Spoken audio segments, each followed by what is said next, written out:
Siyempre, ang content natin, laging electric.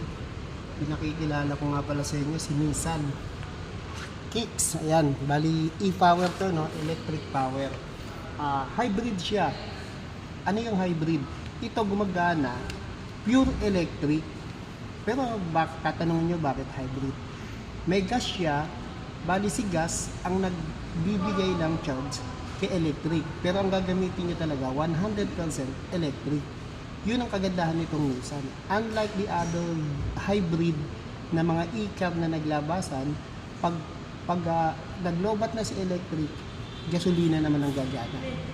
Hindi ganun itong si Nissan. Bali ito, gagana siya, pure electric.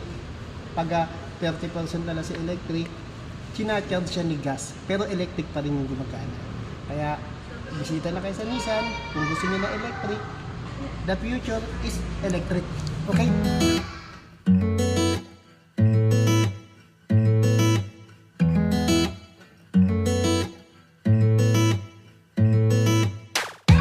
Topsy-turvy, wake up early, could be anywhere.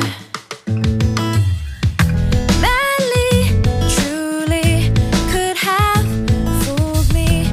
Ooh, Cupid, shoot me there. And when the world is burning all around me, I'm the one who's dancing in the flames. Shadows on the sand and ice cream melting in my hand. Look at all the good things, yeah. Just look at all the good things. Smiling till my face is aching, loving till my heart is breaking. Look at all the good things we have. Hi, I'm Cedric Ramirez from Sanabad Samples.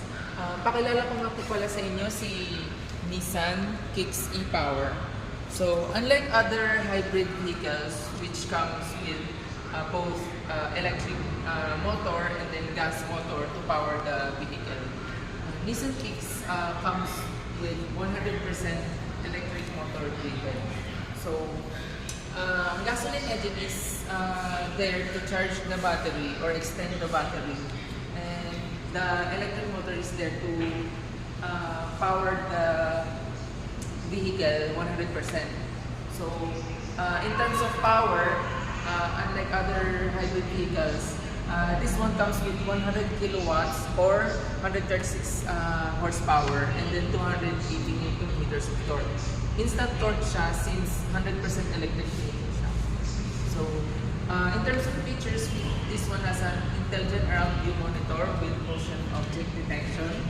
And then, meron din po siyang e-pedal step, which means every time na aapak ka sa accelerator and bibitawan mo yung accelerator niya, mag-decelerate siya depende sa apak po ng paa mo sa accelerator. And then, additionally, this one comes with ayan po. Meron po siyang Apple CarPlay and Android Auto. And then meron na rin po siyang eto sir. Meron din po siyang 3 modes, Eco mode, Sports mode, and then normal mode. Ang importante kay Nissan Kicks is yung regenerative braking niya. So, there are many ways you can charge the battery while you're driving. So, meron din siyang automatic habang nagde-drive ka, if madidetect ng car kung below around 30% yung battery niya. Or, regenerative braking means every time na mag-brake ka or nag-engage yung brake ng sasakyan is nagbabalik siya ng charge sa battery using regenerative braking. Ayan. Sir, magkano naman yung presyo nito? Price po ni Nissan Kicks is, this top of the line is 1,539,000. 1,539,000. Ayan. So, ibig pala sabihin, Sir CJ, ang pure electric ang gumagana dito. Yes, pure electric driven siya.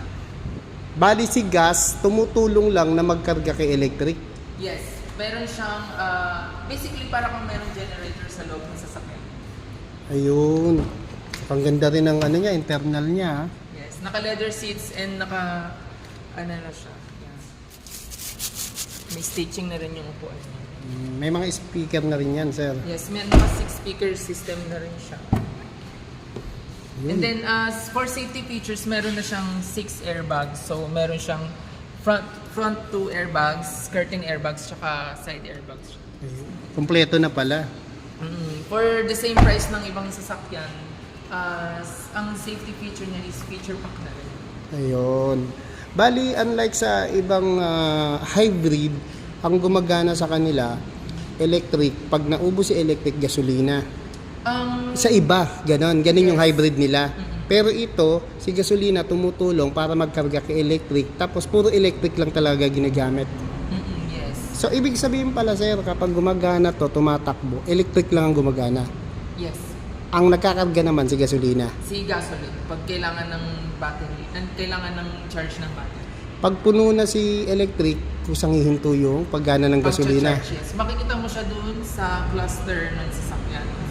May maganda rin siya kasi merong information Dun sa harap. cluster para makita mo visually kung nag-charge na yung battery or gumagana yung regenerative braking or kung ilang percent na yung battery and so on and so forth.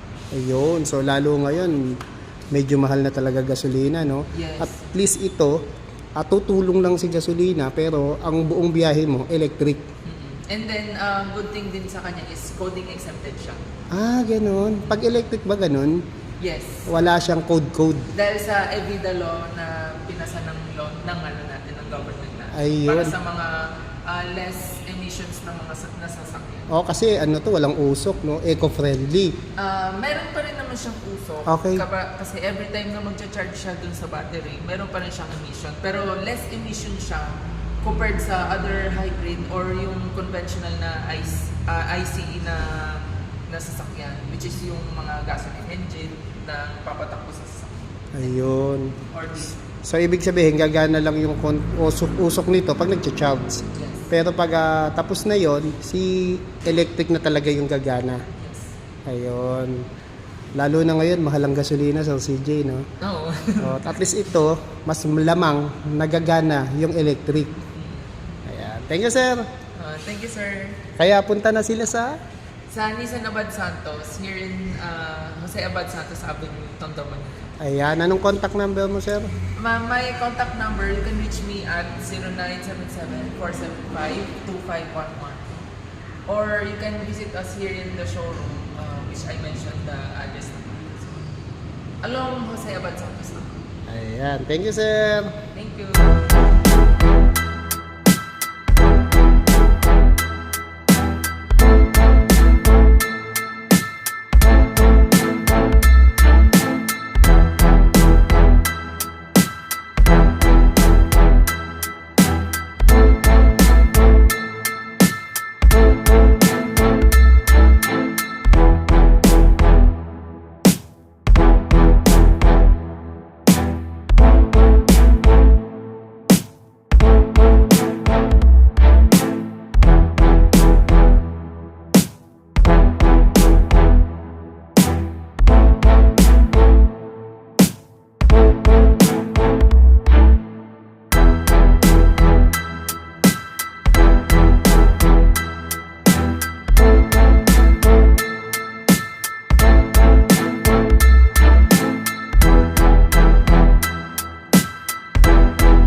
Other hybrid vehicles, Nissan Kicks e-Power comes with e-Power technology, which means unlike other